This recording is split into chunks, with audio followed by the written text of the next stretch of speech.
There's this quote and it says, I don't really remember much of what I read, but I am the accumulation of everything that I've read. You don't really retain much from the books that you read individually, but over time you begin to expand your mind because of the knowledge that you gain from books. I've told this story many times before. 5 years ago, I was lost in life and somebody told me to read a bunch of books, so I did, and now I live the life that I'm living today where I am happy, fulfilled, do the things that I want, and I have knowledge, primarily knowledge that I've gained from these books. So in today's video, I'm going to share 5 mind-expanding books that are really going to change the way you think. If you read them, they'll either inspire you to expand beyond what you're doing right now, or they'll give you a new insight into the way the world works. But before we do that, quickly, if you are on YouTube, make sure to subscribe to the YouTube channel so you get new videos. If you're on Instagram and you like the video, make sure you share it to your story so that your other friends can see it. Okay, the first book here is called Power vs. Force by Dr. David HAWKINS, and he is basically kind of the combination of a psychologist and a traditionally educated person when it comes to the mind, but he's also very spiritually aware, very conscious. And basically the idea of power versus force is that when you use force is when you're trying to manipulate things to happen, when you're trying too hard, when you're trying to press to get the things you want out of life. Instead, if you use power, you kind of get what you want out of life from the emanating creativity that comes from you. You're not necessarily trying super hard to get what you want, but you're being the best version of yourself. You're being powerful, which comes from a place of security, and that helps you get what you want. There's some ideas in the book that are a little bit hokey, a little bit woo-woo. He talks about the levels of consciousness, and he has a whole numbering system for them, showing you how to rise up the level. So basically, the book teaches you how to expand your mind and expand your life by rising up these levels of consciousness and coming from a place of giving with power instead of trying to take by force.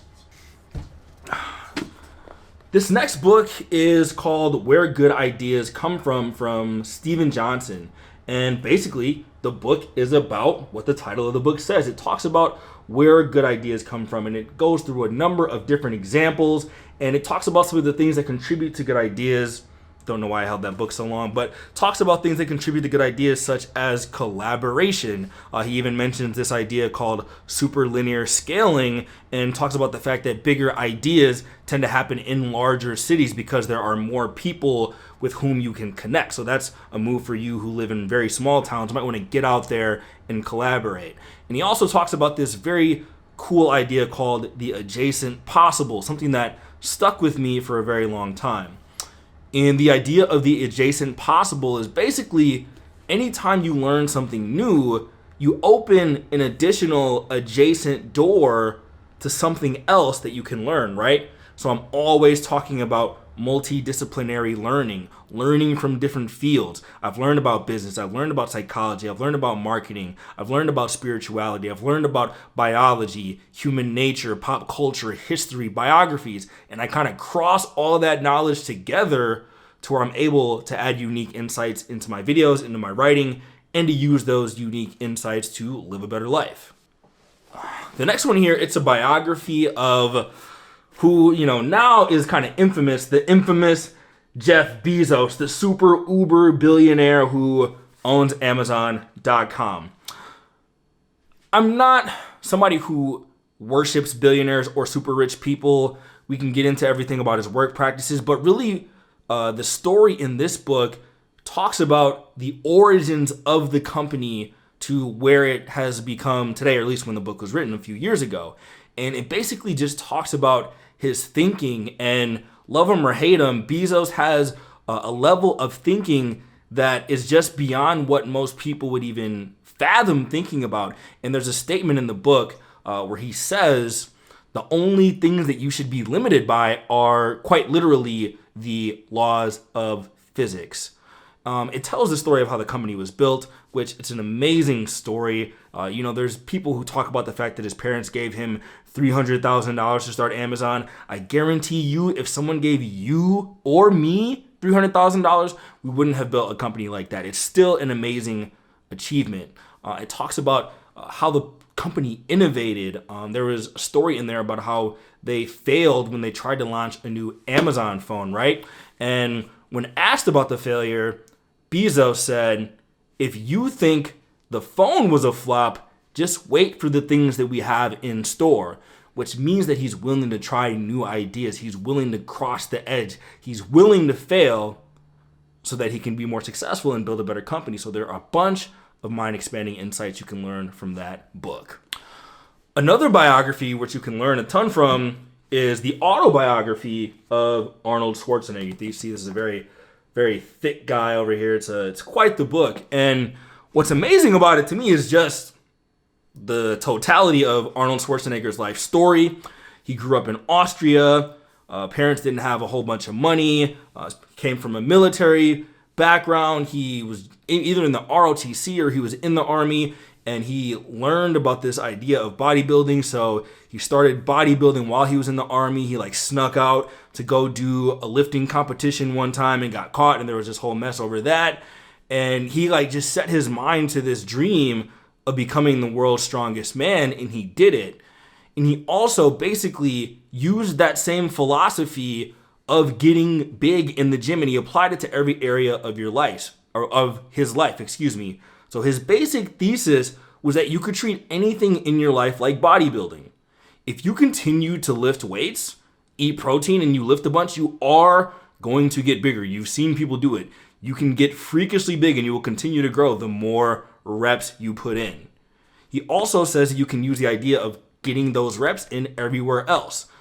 He decided he wanted to build a multi-million-dollar real estate empire. He did it basically by talking to tons of different real estate agents, scanning through thousands and thousands of houses, getting his reps in, understanding real estate, and he became a multi-millionaire real estate agent before he even became big as an actor. Of course, he set the goal to become Mr. World, Mr. Universe, Mr. Olympia. He achieved all those goals through literal reps and sets. He decided that he wanted to become an actor, so he went to acting classes and he got roles as an actor. He then made another goal that he wanted to be the world's highest paid actor, and he did that when he starred in Terminator 2. Then he also decided that he wanted to run for the highest possible office that he could, being a non-native U.S. citizen, so he ran for governor of the largest state in the United States of California and won by learning the ins and outs of politics. So basically, he just put his mind to it and decided that if you really want to try something enough times and put in enough reps, you will eventually be successful. And really, if you just go through the entire story of the way that he lived, it's truly inspirational, which is why I suggest reading biographies, because there's an added element that comes with seeing something that happened to another person in real life. The last one I'm going to throw in, it's a fiction book from a controversial figure, I will add, and this is the book called The Fountainhead by Ayn Rand. And basically, the Fountainhead is a story of this guy named Henry Rourke, and he wants to become a world-class architect, and basically it's him, the whole story is about him trying to stick to his guns and stick to his artistic integrity while the rest of the world and all of the conventional wisdom is going against him. And I remember an editor of mine recommended this book to me because he said it reminded him a lot of me. And basically, throughout the whole story, this main character, the way he views the world is the exact opposite of the conventional wisdom, and he's always fighting against that. And there's even a quote in the book, and it says that men hate passion, any kind of passion, right? So when you're really passionate about what you do, you reflect that onto the world, and people kind of subtly don't like you for it. There's another character in the book, Peter Keating, who is kind of the opposite of him, kind of the prototypical success. He became a millionaire as an architect, blah, blah, blah. But he always went to Howard for advice and guidance because he really still felt that insecurity because he wasn't being true to himself. Anyways, it's just kind of a challenging book to read, to get through the whole thing, to get through the whole story. And she does have a controversial philosophy, but there are some things valuable that you can gain from Ayn Rand's work.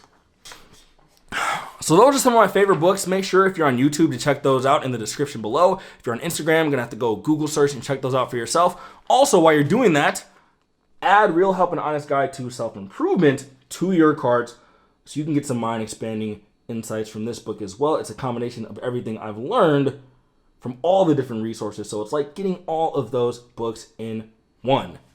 Thank you so much for watching the video. Make sure to do what the platform requires you to do to engage. Like, comment, subscribe, share with your friends.